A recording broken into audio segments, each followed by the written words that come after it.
안녕하세요. 경제 전문 채널 은호레터의 은호입니다. 3월 13일 목요일 전달드릴 뉴스를 간단히 살펴보겠습니다. 수요일 미국 증시는 예상보다 낮은 소비자물가 지수 상승률 발표로 반등했으나 트럼프 대통령의 무역 전쟁 격화로 변동성이 지속되었습니다. 2025 회계연도 시작 이후 5개월간 누적 적자는 1.15조 달러로 전년 대비 38% 증가했습니다. D-Wave가 양자 우회성을 달성했다고 주장했습니다. 로켓네비 위성 사업 확장을 본격화하며 단순한 발사체 회사에서 엔드투엔드 우주 기업으로 도약하려 하고 있습니다. 구글이 로봇 개발을 위한 AI 모델 제미나이 로보틱스와 제미나이 로보틱스 ER을 발표하며 다시 로봇 산업에 본격적으로 진출했습니다. 테슬라 주가가 최근 반등하며 S&P 500대 상위권 성과를 보였지만 구겐하임 애널리스트 로널드 주시코우는 여전히 하락 가능성이 있다고 경고하며 매도 의견을 유지했습니다. 엔비디아 주가가 최근 반등세를 보이고 있지만 진정한 회복의 핵심은 AI 인프라 지출 지속성이 아니라 이익률이라는 분석이 나왔습니다. 인텔이 리포탄을 새로운 CEO로 임명하면서 주가가 급등했습니다. 자세하게 하나씩 살펴볼까요? 수요일 미국 증시는 예상보다 낮은 소비자물가 지수 상승률 발표로 반등했으나 트럼프 대통령의 무역 전쟁 격화로 변동성이 지속되었습니다. 2월 CPI는 전월 대비 0.2% 상승하며 시장 예상치 0.3%를 밑돌았고 연간 상승률도 2.8%로 예상치 2.9%보다 낮았습니다. 이에 따라 인플레이션이 다시 급등할 가능성이 낮아지면서 주식시장은 반등했습니다. S&P 500 지수는 0.49%, 나스닥 지수는 1.2% 상승했습니다. 특히 최근 하락세가 컸던 빅테크 종목들이 강하게 반등하며 상승을 주도했습니다. 반면 다우 지수는 0.2% 하락했습니다. 한편 트럼프 대통령은 25%의 철강 및 알루미늄 관세를 부과했고 이에 캐나다와 유럽연합이 각각 200억 달러, 283억 달러 상당의 보복 관세를 발표하면서 글로벌 무역 긴장이 고조됐습니다. 전반적으로 시장은 예상보다 낮은 인플레이션 지표에 긍정적으로 반응했지만 무역 전쟁과 경제 정책 불확실성이 여전히 주요 리스크 요인으로 작용하고 있습니다. 2025 회계연도 시작 이후 5개월간 누적 적자는 1.15조 달러로 전년 대비 38% 증가했습니다. 미국 연방정부의 재정 적자가 2월 한 달 동안 3,070억 달러를 기록하며 전년 동월 대비 4% 증가했습니다. 세수는 2% 증가했으나 정부 지출이 13% 늘어나면서 적자가 확대되었습니다. 트럼프 대통령은 정부 효율성을 높이기 위해 앨론 머스크가 이끄는 정부 효율성 부서를 신설하고 예산 감축과 조기 퇴직을 추진했으나 아직 가시적인 효과는 나타나지 않았습니다. 중국산 수입품에 대한 추가 관세가 시행되었으나 2월 세입에는 반영되지 않았으며 3월 이후 효과가 나타날 것으로 예상됩니다. 주요 지출 항목 중 사회보장연금과 메디케어가 가장 큰 비중을 차지하며 이자 비용은 3,960억 달러로 국방비를 넘어섰습니다. 트럼프 대통령은 법인세 감세 연장을 추진하고 있으나 전문가들은 향후 10년간 적자가 3.3조 달러 더 증가할 것으로 전망했습니다. D-Wave가 양자 우회성을 달성했다고 주장했습니다. 이는 양자 컴퓨터가 기존 전통적 컴퓨터로는 해결할 수 없는 문제를 푼다는 의미입니다. 회사는 최근 사이언스에 논문을 게재하며 자사의 양자 컴퓨터가 기존 슈퍼컴퓨터로는 100만 년이 걸릴 문제를 20분 만에 해결했다고 발표했습니다. 이에 대해 일부 물리학자들은 기존 슈퍼컴퓨터도 충분한 성능을 낼 수 있다며 반박했습니다. 특히 플랫아이언 인스티튜트 연구팀은 최신 전통적 컴퓨팅 기술을 적용하면 D-Wave의 결과를 재현할 수 있다고 주장했습니다. 업계에서는 양자 우회성보다 양자 이점이라는 용어를 선호하는 분위기입니다. 이는 양자 컴퓨터가 특정 문제에서 기존 컴퓨터보다 빠르고 정확하며 비용 효율적이라는 점을 강조했습니다. D-Wave는 상용화 가능성을 강조하며 실제 비즈니스 적용 사례를 확장 중이지만 아직 수익화에 어려움을 겪고 있습니다. 로켓네비 위성 사업 확장을 본격화하며 단순한 발사체 회사에서 엔드투엔드 우주 기업으로 도약하려 하고 있습니다. 최근 발표한 플래텔라이트는 대형 위성 군집을 위한 저비용, 대량 생산 가능한 위성으로 글로벌 통신망 구축 등 다양한 용도로 활용될 수 있습니다. 로켓neb의 주가는 지난 12개월 동안 329.8% 급등했으며 올해 하반기에는 신형 발사체 뉴트론의 시험 발사를 앞두고 있습니다.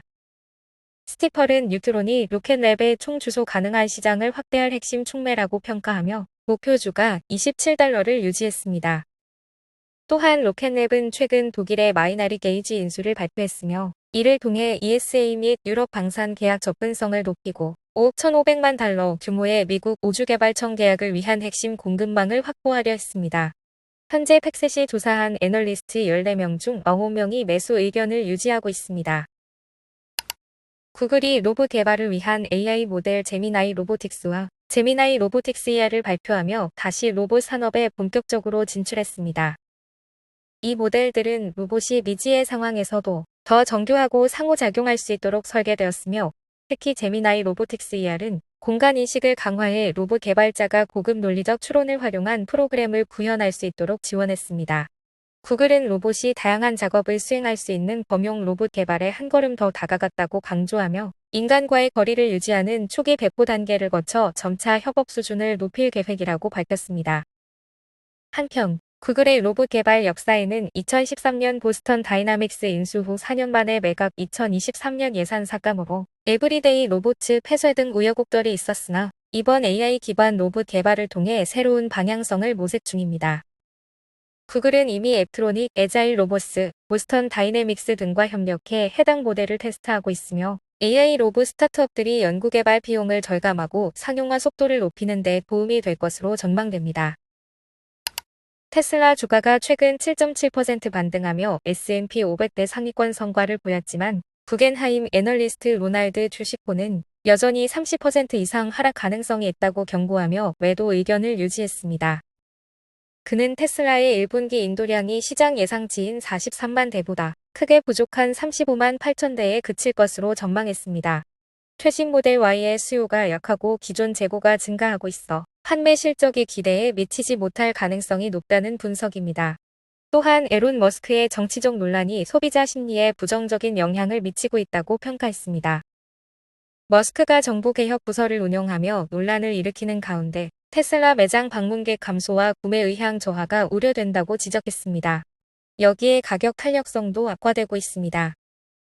1분기 1.2% 가격 인상 후 수요가 26% 감소하며 2023년 EV 가격 전쟁 이후 최악의 수준을 기록했고 올해 분기별 2% 가격 인하를 예상하지만 판매량 증가로 이어지기는 어려울 것으로 보입니다. 테슬라가 올해 상업용 로보택시 출시를 예고했지만 구겐하임은 기대에 미치지 못할 가능성이 높다고 전망했습니다. 주식호는 테슬라가 가격을 더 낮출 경우 현금 흐름이 악화될 수 있으며 수익성 저하로 인해 주가 하락이 불가피할 것으로 내다봤습니다.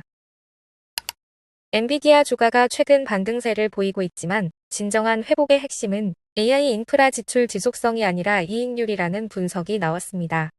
뱅크 오브 아메리카 애널리스트 비벳 아리아는 엔비디아의 총이익률 회복이 주가 반등의 관건이라고 지적했습니다.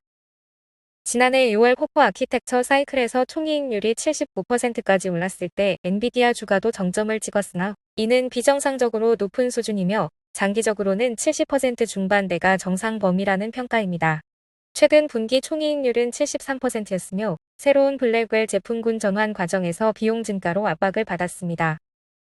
하지만 아리아는 이번 회계연도 1분기에 이익률이 바닥을 찍고 하반기에는 75%대 회복이 가능할 것으로 전망했습니다. 그는 엔비디아가 여전히 AI 서버 칩 시장에서 80에서 85% 점유율을 유지할 것이라면서 브로드컴과 같은 경쟁업체의 A식 도전에도 불구하고 시장 지배력을 유지할 것으로 기대했습니다. 다음 주 열리는 GTC에서는 블랙웰 울트라 및 차세대 루빈 제품군, 그리고 자율주행 및 양자 컴퓨팅 등의 장기적 성장 전략이 발표될 예정입니다. 인텔이 리포탄을 새로운 CEO로 임명하면서 주가가 11% 상승했습니다.